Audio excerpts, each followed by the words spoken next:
So I have lost friends because of my beliefs. So, but the main thing I always say before I get into a conversation with people is before I do this, say this, I love you and I want you to know that I can have this conversation with you and disagree with you and us still be friends and me love you to death. And for them to fully hear that. And before I even start the conversation, after that, I say those words are you even really open to the conversation of like being open-minded? And if they say no, then there's no conversation that needs to be had. Otherwise, it's just fighting. But if they are, it's like, okay. And I will say, I would love for you to change my mind. Sometimes I don't want to be right about this stuff. But right now I know that I am, and that causes me to take some action. Join Louisiana Right to Life in protecting the vulnerable as we share pro-life stories, insights, and news from the Pelican State. Welcome to the Pro-Life Pod. Hey everybody, it's Erica Inzina with Louisiana Right to Life, and welcome back to the Pro-Life Pod. Today I have a special guest, Abigail Whitman, who is from the University of Louisiana Lafayette Pro-Life Cajuns group. So she's going to share with us a lot about what they do as an organization and a little bit about why she is pro-life. So here we go. Hey Abigail. Hi. Welcome to the Pro-Life Pod. Is this your first time on a podcast? This is. Are you nervous? A little bit. You don't have to be, but I feel like if it were, I probably would be extremely nervous, but you don't look nervous at all. Really? No, not at all. No. So tell us a little bit about yourself. Where are you from? I'm from Lafayette, Louisiana. Okay. I live in Youngsville. I am at UL right now for nursing. And I'm the vice president of the Pro-Life Cajuns. That's exciting. Nursing. Wow. The medical industry is an industry that we work very closely with in the pro-life realm, doing what I do in policy work. It is so vitally important that we have more people who are strong in their beliefs in the medical industry. So I'm so glad that you are both pro-life, but then also will be out there, doing the Lord's healing work. And with that background on your shoulders, that's really cool. Okay, so being from Lafayette, I'm not from Lafayette, but this is a question that I feel like is a Lafayette question. Where did you go to elementary school? We went to Green Tea Linden. Okay. It's kind of in Youngsville, Broussard area. It's a pretty big school now. It wasn't big when I first went, but public school. Gotcha. Isn't that funny how Lafayette, it's like, it doesn't matter where you went to high school. It doesn't even matter where you went to college. It's like, where did you go to elementary school though? Which is kind of funny for me moving here, but well, cool. So how long have you been involved with the Pro-Life Cajuns? This is my first year being active, I would say. I always followed it. As soon as I got into UL, I went and I looked at all the clubs and I joined the group me for it. But it was inactive completely. Nobody was doing anything in it. And it wasn't until last year that I saw that there was a presence. So this fall, I decided to join, and I was always at the tabling meetings and stuff, and I got kind of voluntold, you're going to be the vice president. So that's what I am now. We do a lot of work, tabling, providing resources, all that kinds of stuff. But the main thing that got me into it was kind of the science behind it, because I'm a very big advocate for truth. There's not your truth versus my truth. Truth is objective. It's not subjective. So I kind of was always very passionate about putting that into the light of the science behind, you can be pro-life without, I'm religious, but you can be pro-life without being religious, without being with a political affiliation. Right. So I like to put my stance in an objective stance of science. So that's part of the reason why I'm very much into biology and nursing, because I feel like it's hard to make a change from an outside perspective. So if I'm in there, possibly I can help make policy changes with it. Oh, I love that.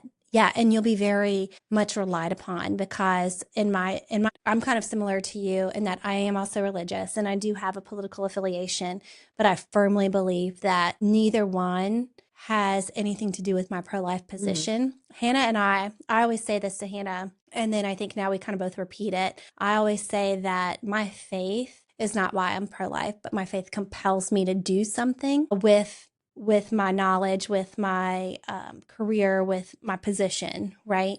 So, I don't want to stand at the gates of heaven one day and, Jesus look at me and say, I gave you all of these things. I gave you all of these resources and you did nothing with it, right? Yeah, I don't know if I would be as compelled to act or be in a position of authority in this if I wasn't religious. Yeah. Because I mean, if I wasn't religious, where would my moral code be at a sense of like, would I really care if like you're doing what you're doing? Right. But I care so much. I'm so glad to hear it. That's it's so important. And like I said, with what I do, I'm very much based in the law, right? Mhm. And the law is a lot more subjective than science. But, from a legal doctrine standpoint, the pro-life position is the only really defensible position. In a sense, I see that too. But of course, what I deal with is a lot more subjectivity. But I have to rely on medical professionals to say, because I'm not a scientist, I'm not a doctor, I'm not a medical professional, I'm not a nurse. So, I know what I can read about, but I don't have that authority. So it's so important that we all work together, bringing our legal background, our social work background, our medical background together to push the needle forward. So Mhm. I'm really glad to hear it. So how much more time do you have left before you're finished with college? So I switched to nursing last semester. Okay. So I have about 2 or 3 more years. So it kind of added a year onto me. But I was in biology and I was gonna, this is actually probably pertaining to pro-life. I was going to attempt to be a surgeon, which I'm not saying you can't do if you're a mother and a wife, but I was talking to people and they were like, if you're going to be in residency and you're going to be in medical school, it's hard to be a present mother. And that's my number one thing. I've been with my boyfriend for a year and a half. And my main priority once that happens is I want to be a mother and a wife and a Mhm. homemaker. And I really do think nursing has a lot to go into that of like, I could treat that pain or anything happens, like I could be there. So I'm very glad I'm like CPR certified for babies, everybody. But that was the main thing is I switched to nursing because you could be very specific. You can Mhm. be in right now I'm in the emergency room, which I love emergency work. I went to EMT classes and now I'm an emergency room technician and I hope to be a nurse practitioner in either the emergency room or the NICU. Oh wow. Oh my gosh, both relevant in our world, in our pro-life world. My sister is an emergency room nurse and she loves it. She Mhm. loves the thrill. Baffles me because I am so much on the other end of like the theory and the law and the writing and the books. Oh yeah. And she's like in there, blood and guts, loves to do IVs. I would Yeah. say like there's something twisted about you that you really just love to poke people in the arm with a needle, but she loves it. But wow, that's really cool. So Yeah, it's I get bored and you're not going to get bored in you're not gonna ER. get bored. Hmm. Yep. And you'll always get your steps in. Yeah, and it's a lot more personable that like I'm not sitting behind a counter, I'm not on the phone with somebody, I get to move. You kind of just meet people where they are. And you meet people and it's I very much the same reason I like serving. Like my mom was like, "Why would anybody want to be a server? You serve food to people, they're rude. You get paid $2 an hour and maybe tips." It's like I really enjoy the serving of people's like you get to see families sit down, not have to worry about cooking, have conversation that they don't always get to have. So, I like providing them a space to do that. That's really cool. Yeah, that's another area that I've never had any interest in like restaurant service because that overwhelms me. But it's so important and it's so good that we have people in all, I had an old friend who always said it takes all types to make the world go round. So we need all the people. We need everybody in every aspect. So let's talk about the Pro-Life Cajuns. What is one of the coolest things that you have done so far in your role as vice president, or not even in your role as vice president, just in general? My favorite thing to do that I think I'm best at is I like to call it dialogue. It's Uh not a huh. debate. Because there's no winner. It's truly believe as soon as dialogue stops between someone who's pro-life and someone who's pro-choice, the as soon as the conversation closes, that's when civil war between people starts Mm-hmm. because you stop seeing people as human and you start seeing them as the enemy. Because I thought that for a little bit before I started debating, it was like, oh, these people just want to murder babies. They just want to do this. They just want to do that. And I met people, it's like, no, they genuinely think I am doing the correct thing for the woman involved. Mm-hmm. And I'm like, that's so kind and it's so loving because if they really do think that this is just a clump of cells and that the mother's injured and they really have their best interest, like this person's not evil. They Mm-hmm. just don't have the knowledge Right. correct yet. So I love talking to people and disagreeing and sometimes debating and proving that like I can love you and have a loving conversation with you without calling you names and speaking down to you and just being hateful, you know? That's so cool. That is something I would have never, ever considered doing at that age in college. That's really, I'm so inspired to see so many college age students and younger and some older too, but just in general, so many people willing to have those conversations. Because, I mean, my natural inclination is, I don't want any adversity, not adversity, that's not correct to say. I don't want any conflict, which is kind of weird in doing what I do. But there's a major beauty in the uncomfortability of when I first started debating and doing dialogue. Sometimes people are walking by and I'm at a table and I'm like, hey, can I talk to you for a minute? When I tell you, don't look at you, don't acknowledge you, just walk past you.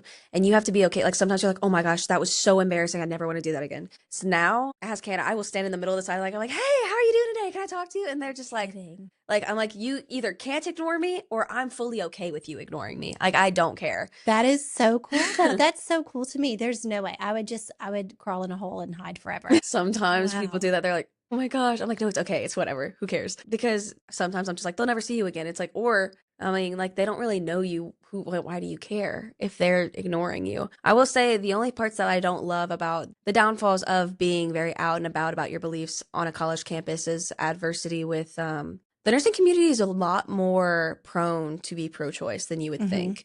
So when I state I'm not surprised actually. I would guess that. I don't know. I don't have the inside knowledge, but from what I see, professors, they're not gonna, it's hard to say. They're very much, it's not degrading, but it's like, oh, you poor thing, you just don't know. Yeah. And it's like oh, Sha. Yeah. It's like, oh, bless your heart. Yeah. I'm like, don't do that to me. Yeah.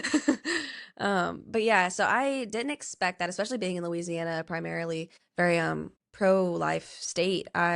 Colleges are very radical when it comes to that topic. That's disappointing. That's disappointing because if you're feeling that here in Lafayette, Louisiana, which we often say is, the pro-life capital of Louisiana, and Louisiana is such a strong stalwart for pro-life values. If you're feeling that here, can you imagine what it would feel like in a way less strong in their belief state? Wow. Yeah. I mean, when I went for the March for Life, I was in high school. It was very beautiful. I loved it. But there were people like protesting against it. And we were in Washington. That was my first time going like out of state far. And there was people like throwing stuff.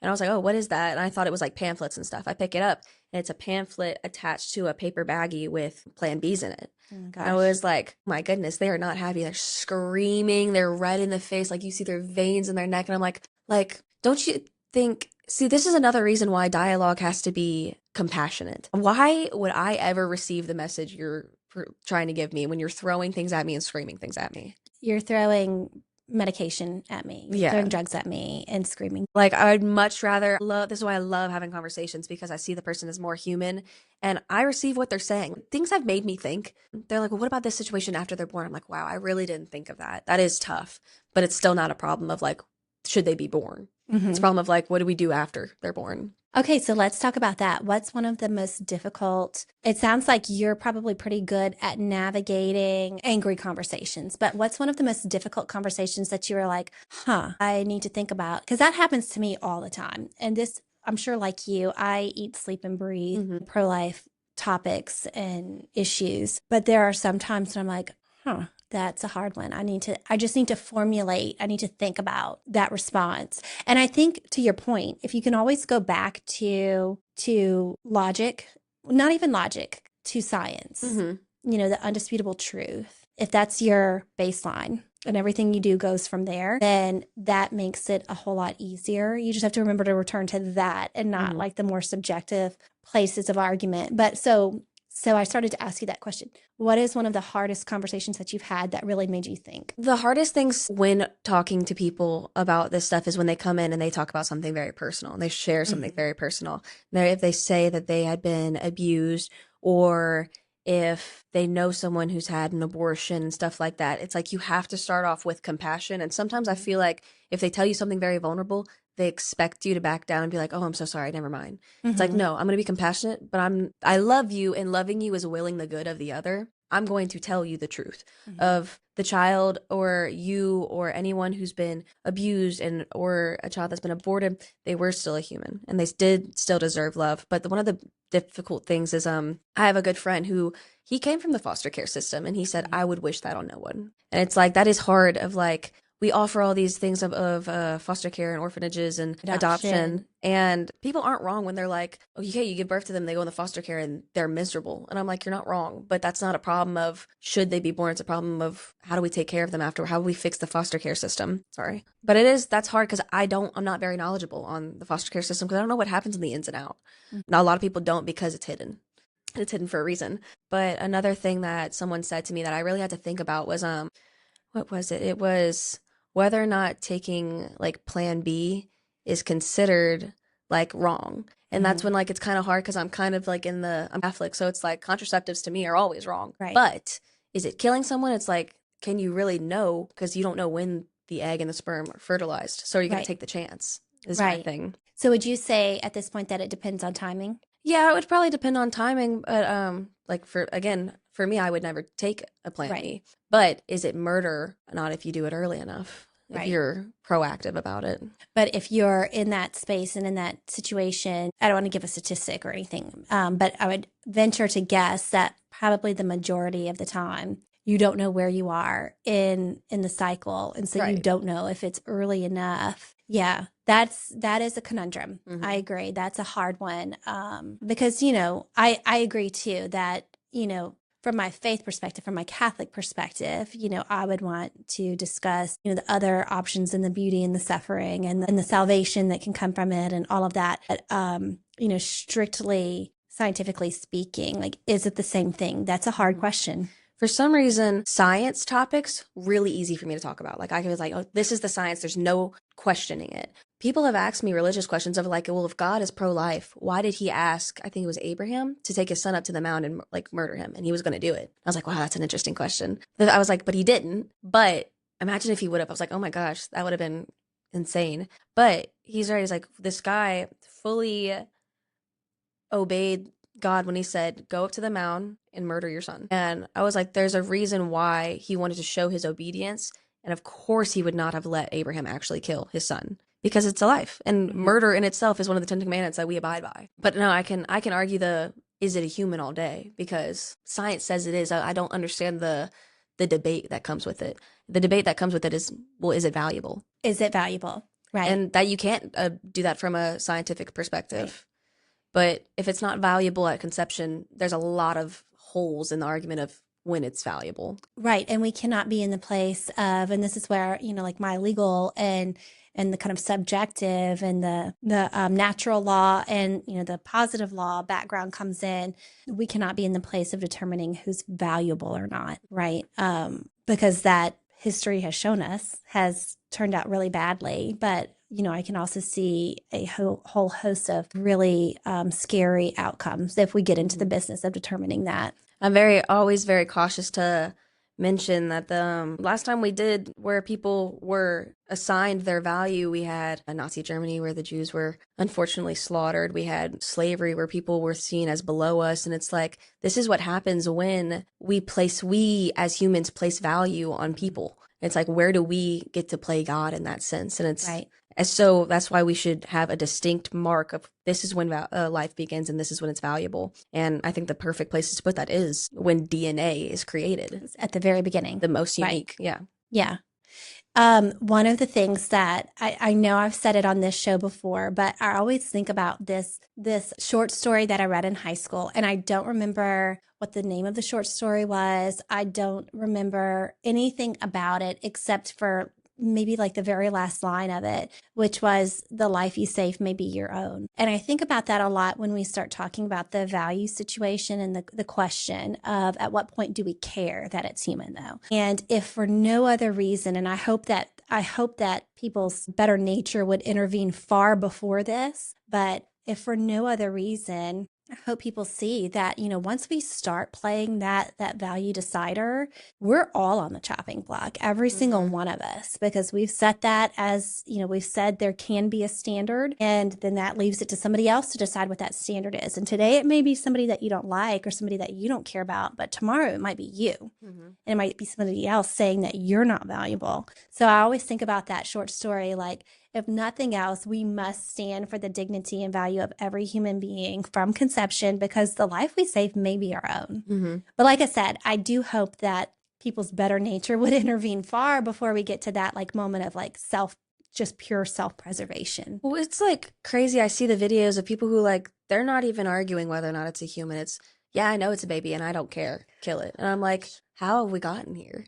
How have we gotten here? Exactly. And some people were like, oh, life begins when they can have like function of their brain and like they understand what's going on. I'm like, so 3 years old. Right. And they're like, yeah. How much function are we talking about? And then Right. how do you approach that from a standpoint of, okay, so we have an adult who has gone much past that milestone, but is in, some sort of traumatic situation or has to be in an induced coma or, their brain has to heal from a traumatic brain injury. And so or even something not even as that intense of like autism or Down syndrome, they're nonverbal. I mean, that's one of the most sad things is like if a mother finds out their kid has Down syndrome, they decide to abort them. Like, so you have decided that they're not worth it. That they're not worth it. And I'm like, that hurts my heart. It is so very sad. Yeah. And I can see it. I'll say it that. I'll be honest enough to admit that I can see it. I'm expecting right now. I've had 5 other babies. And, every single time you wonder, am I cut out for this? Can we handle this? Is this, one thing I'll say is that it's never a good time. There's never been a baby that I've had that was a good time or like the perfect timing or anything like that. There's always, a question of it could have been better timing. We could have been more financially prepared.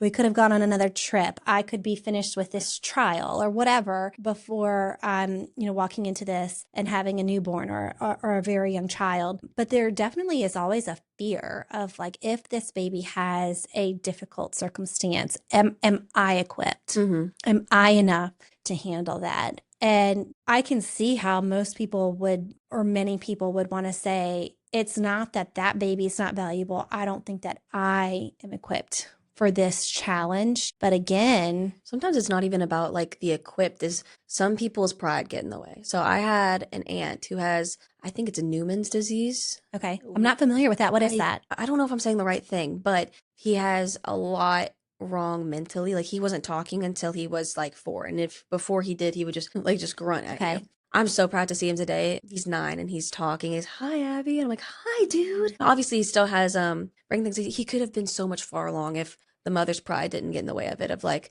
no, he doesn't have anything wrong with him, because if he has something wrong with him, maybe I do. Or maybe I did something wrong. Right. Yeah. And it's like he could have been so much more far along. And we actually had to have my other aunt who is she's like does child learning for special needs kids, and she's like, you are hurting him by not doing anything. So sometimes it's not even about like, am I equipped for it or can I do this? It's the pride gets in the way of like, no, there's nothing wrong with my kid. And it's like, there will be if you don't do something. Oh, wow. And we live in such a great time that there are so many resources. And I don't just mean like pregnancy resource centers, which are great resources, but we know so much now. We know so much more about cognitive development and early intervention, to your point that, we can, he may never, with all of the intervention in the world, he may never reach the same milestones and benchmarks that someone without that condition will or would, but he could be so much farther along, like you said, with that type of intervention, and making sure that families know, like, what resources do I need? What am I looking for here to be able to help this child? I love that it's the most basic things that you wouldn't think that like a kid needs to learn. But it's just the introducing themselves, like saying their own name to themselves. Like when you do something, make sure you say what you're doing. Like a lot of that stuff, I was like, wow. So like not giving him something without him having to say it. It makes him learn. Okay. So like Jude, he would say something. I saw videos on it, and he would want me to do something like push him on the swing. I said, say swing.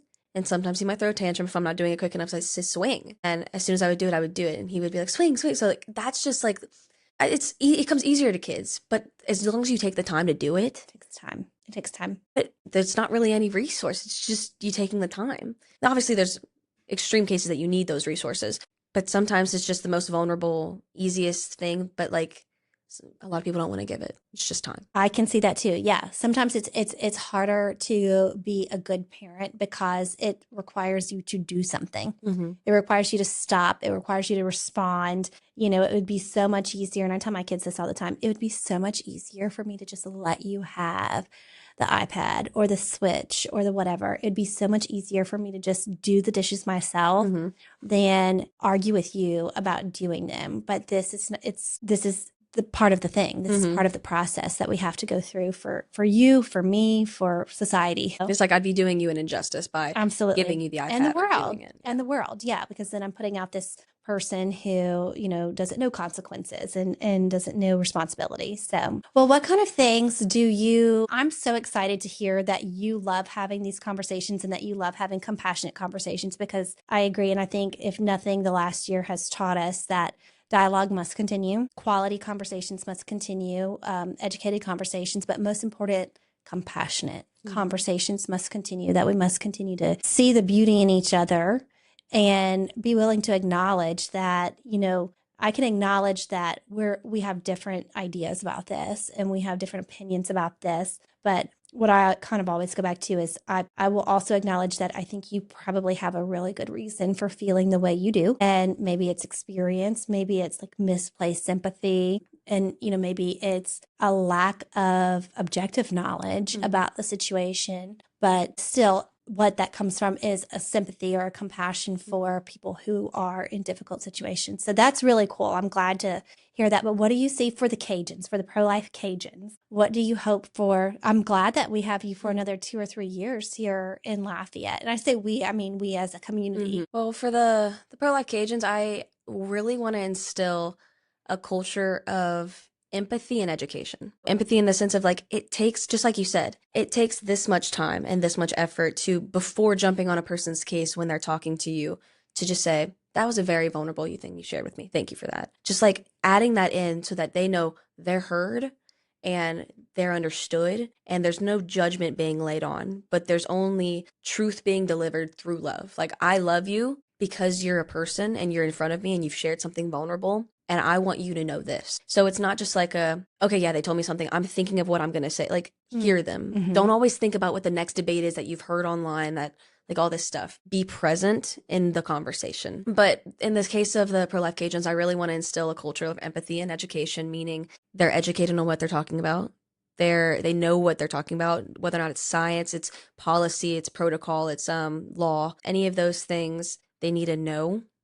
So they're not just, because sometimes I've noticed people will whether or not it's whichever side, they'll stay at a statistic and I'll go check. I was like, where'd you find that statistic? Yeah. They're like, I blanked and I made it up. And I was like, what? You cannot do that.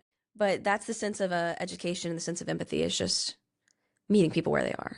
Not always trying to be like, well, I'm winning this debate. It's like, you don't win. It's not about winning. Okay, so what if you had to give one piece of advice to someone, whether they would ever become a Pro-Life Cajun or do what you do on a college campus, or just someone who has the urge and the desire to have a conversation? And it might be at their family dinner table, it might be at school, it might be just with a group of friends.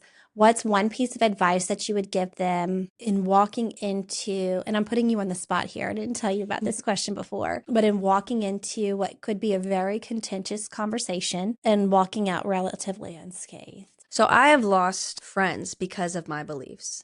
So, but the main thing I always say before I get into a conversation with people is, before I do this, say this: I love you and I want you to know that I can have this conversation with you and disagree with you and us still be friends and me love you to death. And for them to fully hear that. And before I even start the conversation, after that, I say those words are you even really open to the conversation of like being open-minded? And if they say no, then there's no conversation that needs to be had. Otherwise, it's just fighting. But if they are, it's like, okay. And I will say, I would love for you to change my mind. Sometimes I don't want to be right about this stuff, but right now I know that I am, and that causes me to take some action. And so I say those things before I get into a discussion, and make sure it's from a good place and that I'm not angry at all while I'm having the conversation. Because if I am, I'll be like, I don't know if I can have this conversation right now. If we can have it a different time, I still want to have it, but I don't know if I could say it right now. But yeah, just that's the main things that I would say that are the most important before the conversation takes place. And then making sure you're educated on what you're talking about.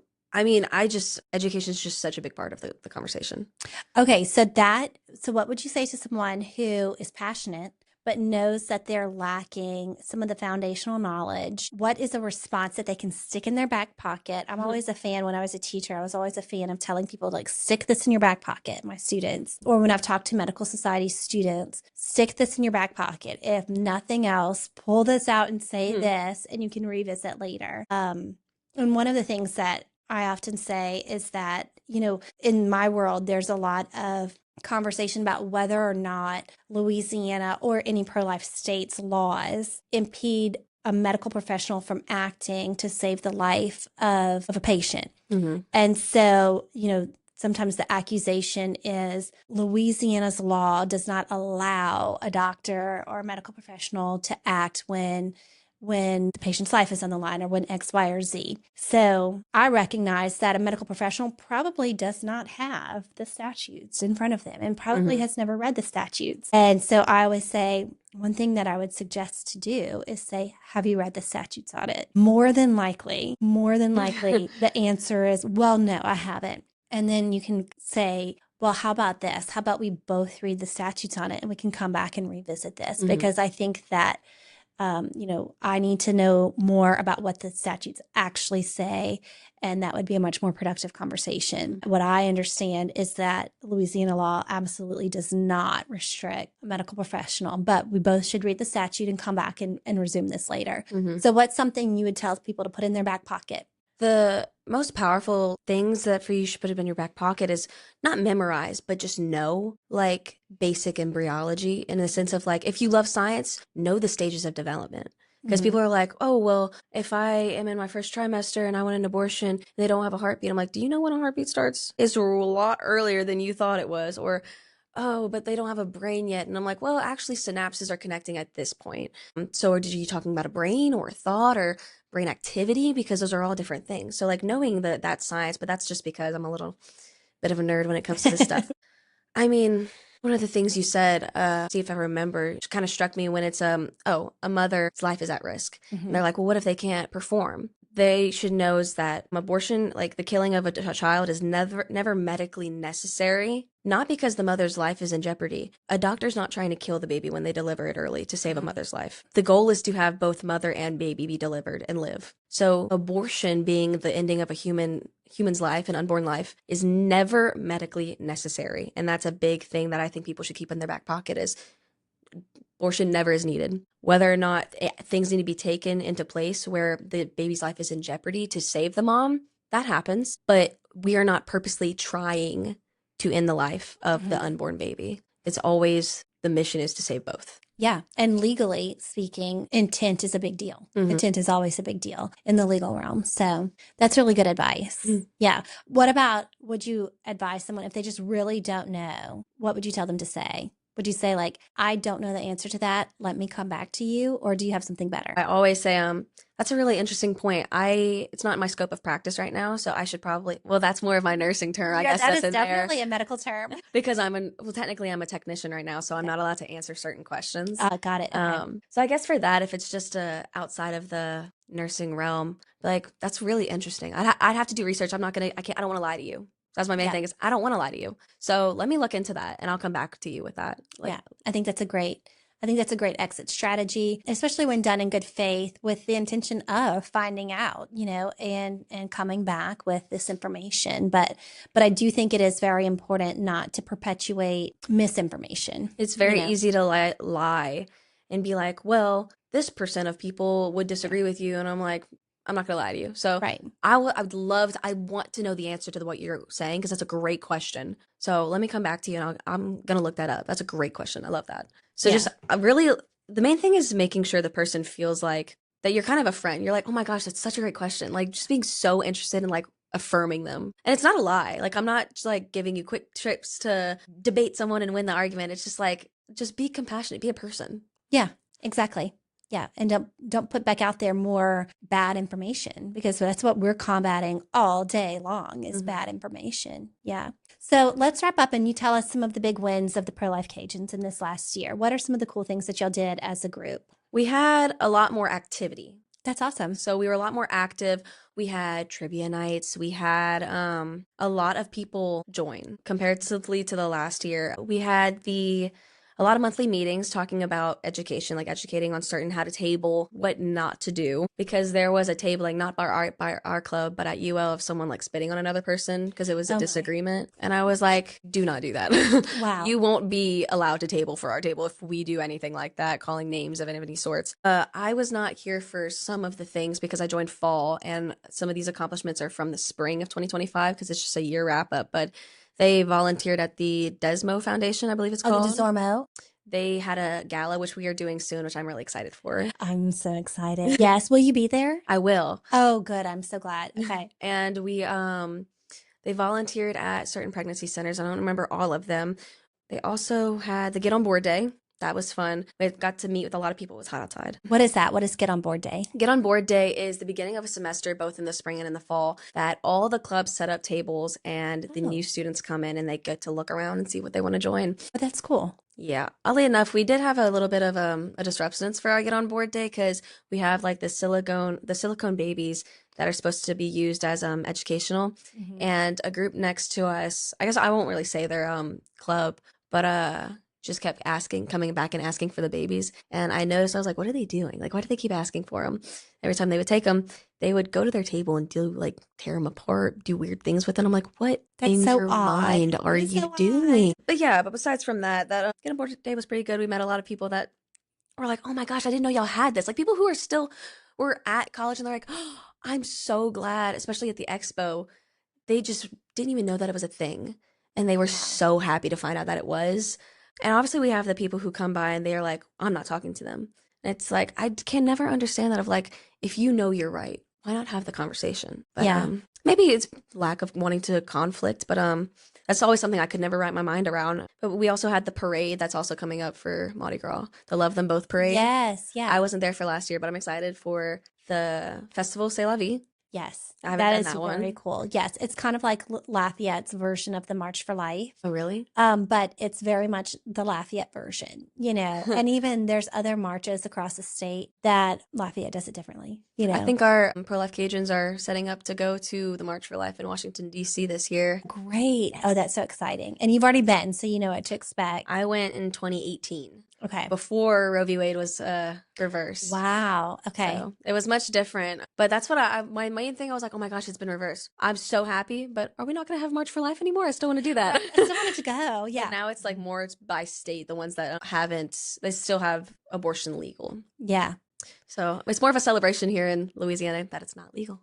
Definitely. And I got to go to the March for Life last year for the first time. And I was a little bit nervous. Like I really didn't know what to expect. I had done local marches, you know, we're a small state, we're small communities. So the attendance is what it is. But the March for Life blew me away. The number of people from all over the country who got to DC. And this last year, it was a real struggle to get to DC because we were snowed in and some people couldn't go that would have been there. But it was, I mean, the number of people marching through the streets of DC, I was just so awed. I really thought that we'd be, you know, the few lone dissenters kind of thing. And we're just going to march and we're going to do what we know we're supposed to do. But it was packed house. And I know you're a lot more welcoming to, you know, some dissenters and naysayers.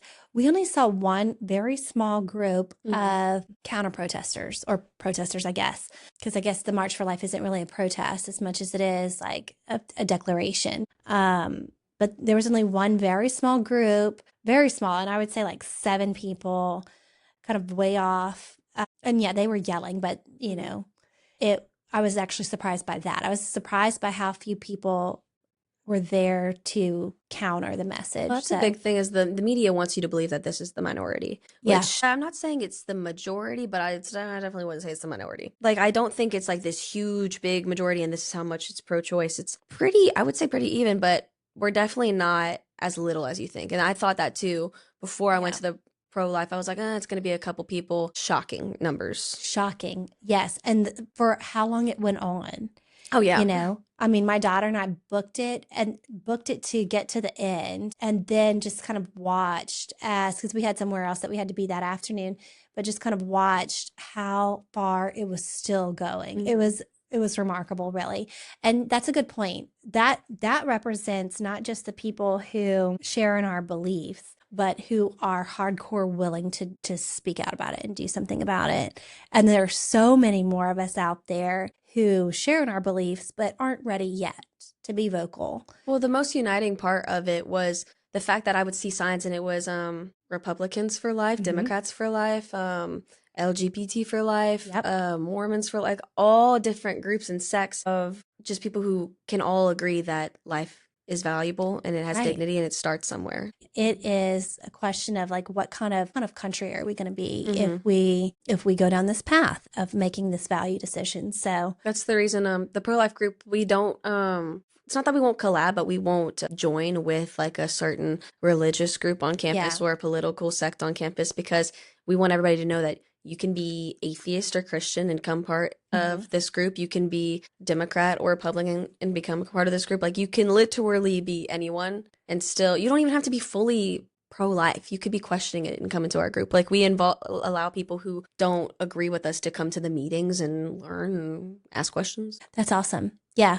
Because that's how it should be. It's not just an issue for Republicans or straight people or Catholics. It's, everybody deserves the dignity, the recognition of their inherent dignity as just a part of the human species. So, well, gosh, thank you so much. I'm so inspired to get to talk to you and cannot wait to see all of the great things that you do.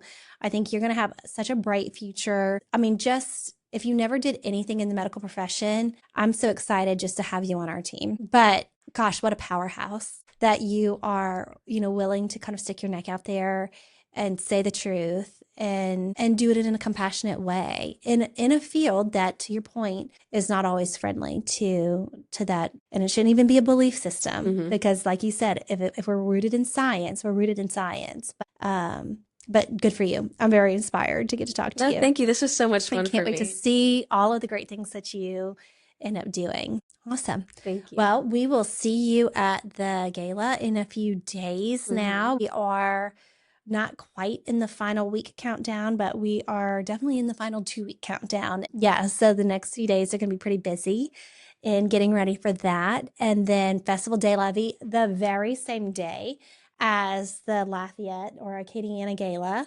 So we'll be marching for life in the morning, and then we'll be celebrating life in the evening, and it'll be wonderful. We are looking forward to having our speaker, Pam Tebow, come and share about the difficulties she had in being able to make the decision just to have her baby born after he was diagnosed with, some life-limiting conditions. And of course, we all know the outcome of that is that he went on to become a very famous and successful football player. So not quite so life-limiting, but that she had to fight. Like, she had to fight for him to be recognized and just to be born. And that's so devastating. So we'll also be honoring our governor's family. His mother, May Landry, was a pro-life stalwart in her community, but also within her family, and instilled a lot of the pro-life values in him that he has really stuck his neck out for. Again, whether you're Republican or Democrat or something in between or nothing, he has really stuck his neck out there for